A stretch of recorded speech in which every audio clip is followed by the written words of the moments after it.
चंद्रयान के पूरी तरह से कामयाब होने के लिए नमाज हुई, नमाज के बाद दुआ मांगी गई। अब जरा सुनिए, ये जो दुआ मांगने वाले नमाजी हैं ये क्या कह रहे हैं।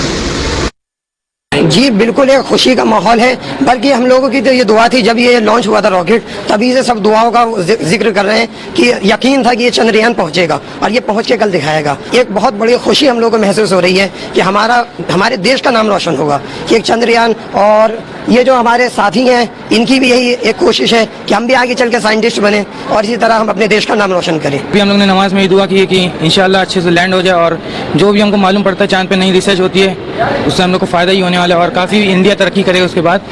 और हम लोग चाहते हैं कि ज़्यादा से ज़्यादा तरक्की हो। हम लोग भी साइंस पढ़ते हैं, हम लोग को भी पता है काफ़ी मुश्किल टास्क है ये इंडिया के लिए, और ये हो जाता है तो इंडिया इसरो जो है काफ़ी आगे चला जाएगा, नासा की टक्कर में आ जाएगा।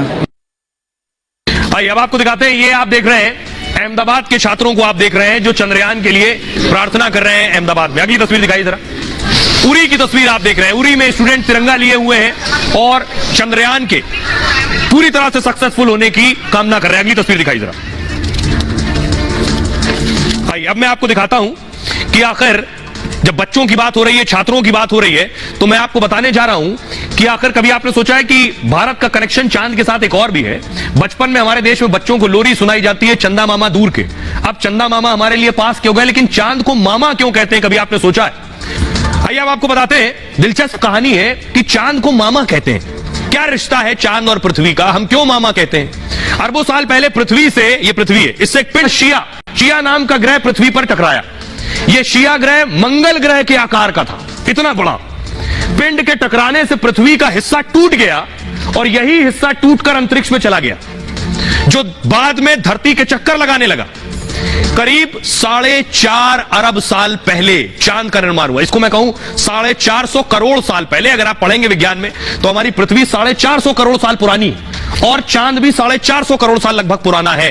तो उस दौर में यानी पृथ्वी से निकला हुआ हिस्सा ही चांद है, और दो साथ के अलग हो गए। इसलिए रिश्ते में पृथ्वी चांद, क्योंकि लगातार धरती का चक्कर लगाता रहता है और इसलिए चक्कर लगाता है, तो पृथ्वी को हम क्या कहते हैं? पृथ्वी को हम मां कहते हैं और इसी से निकला हुआ हिस्सा है, तो ये मामा कहा जाता है। मान्यता है कि भाई की तरह धरती की सुरक्षा भी करता है, इसलिए चांद को धरती का भाई भी माना जाता है और इसलिए हम मामा कहते हैं, क्योंकि पृथ्वी को हम माता मानते हैं। भाई आपको दिखाते हैं कुछ और तस्वीरें, देश किस तरह से, ये देख रहे हैं देश में, मान लीजिए फेस्टिव मोड में देश आ गया।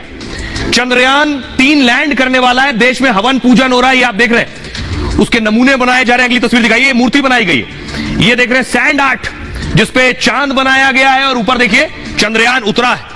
आपको बताने जा रहा हूं, मैंने आपको शुरू में बताया कि चांद को मामा क्यों कहते हैं। आपने यह भी सुना होगा कि चांद पर दाग है। आप अगर यहां से देखेंगे चांद तो आपको कुछ नजर आएगी, एक आकृति। यह दाग कैसे चांद पर आया है? चंद्रमा पर उल्का पिंड दरअसल गिरते रहते हैं, उल्का पिंडों की वजह से चांद पर गड्ढे बन गए। ज्वालामुखी विस्फोट से भी चांद पर गड्ढे बने हैं और इन गड्ढों को वैज्ञानिक भाषा में क्रेटर कहते हैं। क्रेटर एवरेस्ट की ऊंचाई जितने गहरे होते हैं, चंद्रमा पर करीब 14 लाख गड्ढे हैं और 9000 से ज्यादा गड्ढों की पहचान कर ली गई है। यही क्रेटर धरती से आपको काले धब्बे की तरह नजर आते हैं। क्रेटर की परछाई भी काली दिखाई पड़ती है, इसके चलते भी चांद पर काले धब्बे दिखते हैं। यह है वजह चांद पर दाग की।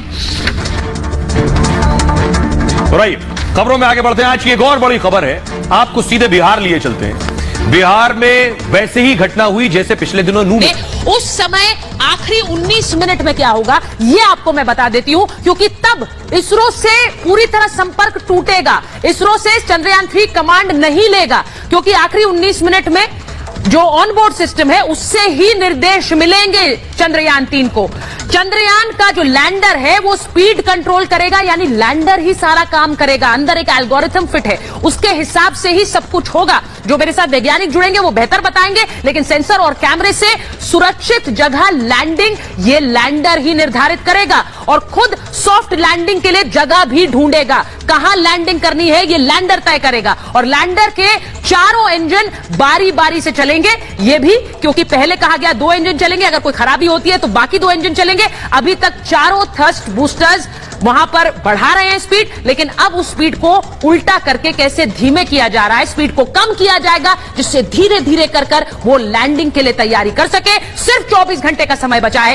एक जगह आएगी जहां स्पीड शून्य हो जाएगी, यानी स्पीड बिल्कुल खत्म हो जाएगी। उसी पॉइंट से लैंडर कैसे स्कैनिंग शुरू करेगा, कहां पर उसे लैंड करना है, और कहीं बड़ी चट्टान या गड्ढा तो नहीं है, क्योंकि वो आखिरी समय पर कोई दिक्कत खड़ी कर सकता है। इस बार लैंडर के पैर काफी मजबूत बनाए गए हैं। पिछली बार क्रैश हुआ था, इस बार इसरो चीफ कह रहे हैं कि कोई दिक्कत भी आती है तब भी ये लैंडिंग होगी। तो सोचिए कि किस तरह से लैंडर अगले आखिरी 19 मिनट में इसरो के संपर्क में नहीं होगा। लेकिन हमने एक ऐसा चंद्रयान 3 बना लिया है जिसको आखिरी क्षणों में किसी की जरूरत भी नहीं है, वो अपने आप लैंडिंग करने में सक्षम होगा।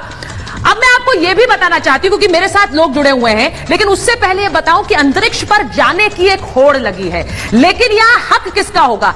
यह मालिकाना हक है क्या? इसलिए पूछ रही हूं क्योंकि 1967 में एक आउटर स्पेस समझौता हुआ था। ये मैं अपने दर्शकों के लिए बता रही हूं, यानी अंतरिक्ष को लेकर दुनिया के देशों में एक समझौता हुआ। अंतरिक्ष पर कोई भी देश दावा नहीं कर सकता है। 1979 में संयुक्त राष्ट्र का चंद्रमा समझौता हुआ, और इस समझौते में यह कहा गया कि अंतरिक्ष का कोई कमर्शियल इस्तेमाल ना हो, यानी इसका मतलब कोई व्यावसायिक इस्तेमाल नहीं होगा, कोई देश नहीं करेगा। लेकिन इस समझौते में अमेरिका, रूस, चीन ने साइन नहीं किया। ये वही 3 देश हैं जो चांद तक पहुंचे अभी, और तीनों देश अमेरिका, रूस, चीन चांद पर पहुंचे, इन्होंने समझौता नहीं किया। लेकिन अब भारत पहुंचेगा। यूएस का दावा, अमेरिका का दावा है कि चांद की रिसोर्सेज का इस्तेमाल किया जाना चाहिए, लेकिन जो बाकी 2 देश हैं उनका कहना है कि यूएस तय नहीं करेगा। लेकिन आपको बता दूं कि यूएस, चीन और रूस के साथ साथ अब भारत तय करेगा कि चांद की रिसोर्सेज के साथ क्या हो, क्योंकि अब चांद पर भारत भी पहुंचने वाला है। एक बार मुझे लगता है तालियों के साथ इस बात को लोगों को बता दीजिए, जरा कट करिए उन्हें, तालियों के साथ बता दीजिए कि चंद्रयान को लेकर क्या गर्व की अनुभूति आप करते हैं। यह रिपोर्ट पहले देखिए, फिर महाभारत।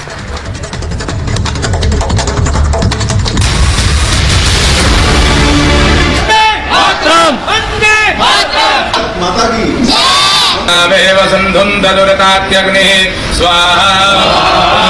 उसी वक्त प्रधानमंत्री मोदी साउथ अफ्रीका के जोहानिसबर्ग में होंगे, जहां वो कई दिग्गजों के साथ ब्रिक्स सम्मेलन में चंद्रयान 3 की कामयाबी का जश्न मना रहे होंगे। हमेशा की तरह वैज्ञानिकों का हौसला बढ़ाएंगे। देश की स्पेस में क्षमता बढ़ रही है, तो देश की डीप सी मिशन में भी सफलता के साथ आगे चल रहा है। चंद्रयान की गति हो, मून मिशन की बात हो, विमेन साइंटिस्ट उसका नेतृत्व कर रहे हैं। 15वें ब्रिक्स शिखर सम्मेलन में मोदी के साथ ही रूसी राष्ट्रपति पुतिन भी जुड़ेंगे। इस दौरान तमाम दिग्गजों की नजरें मोदी पर होंगी, और पुतिन की भी, क्योंकि उनका लूना मिशन फेल हो गया। रूस ने चांद के दक्षिणी ध्रुव पर पहुंचने की रेस लगाई थी। सबसे पहले पहुंचने की कोशिश में जल्दबाजी में मिशन लॉन्च किया, मगर लूना 25 यान क्रैश हो गया, और 47 साल बाद चांद पर पहुंचने का रूसी सपना टूट गया। आपको जानना हो कि कितनी टेक्निकली वो मुश्किल है, तो आप देख सकते हैं कि रशिया, जिसको इतना सारा एक्सपीरियंस है चांद पे जाने का, उसका भी मिशन फेल हो गया है। तो कोई आसान सी चीज नहीं है, मगर जरूर होगी। इसरो जरूर हमको नई जानकारी देगा चंद्र के बारे में, और हम सब उत्साहित हैं कि अगले हफ्ते से हमको कुछ चंद्र के बारे में ऐसा जानने को मिलेगा जो आज तक हम नहीं जानते थे। फ्रांस के अंतरिक्ष वैज्ञानिक फ्रैंक मार्शस के मुताबिक सॉफ्टवेयर की गड़बड़ी से दिक्कतें आई। लूना से 10 घंटे एजेंसी का संपर्क नहीं हुआ। बेकाबू रफ्तार के चलते लूना चांद पर क्रैश हो गया। इसरो ने इस तरह की गलती को भागते हुए पहले ही तोड़ निकाल लिया है, ताकि एन मौके पर कोई दिक्कत न आए। इसरो आखिरी 19 मिनट में कमांड नहीं देगा। चंद्रयान 3 अपने मुताबिक ही फैसले लेगा, स्पीड कम कर स्कैनिंग करेगा, फिर लैंडिंग। इस काम के लिए इसरो ने सिस्टम को डिजाइन ही इस तरह से किया है कि किसी भी परेशानी से लैंडर खुद हालात के मुताबिक काम कर सके।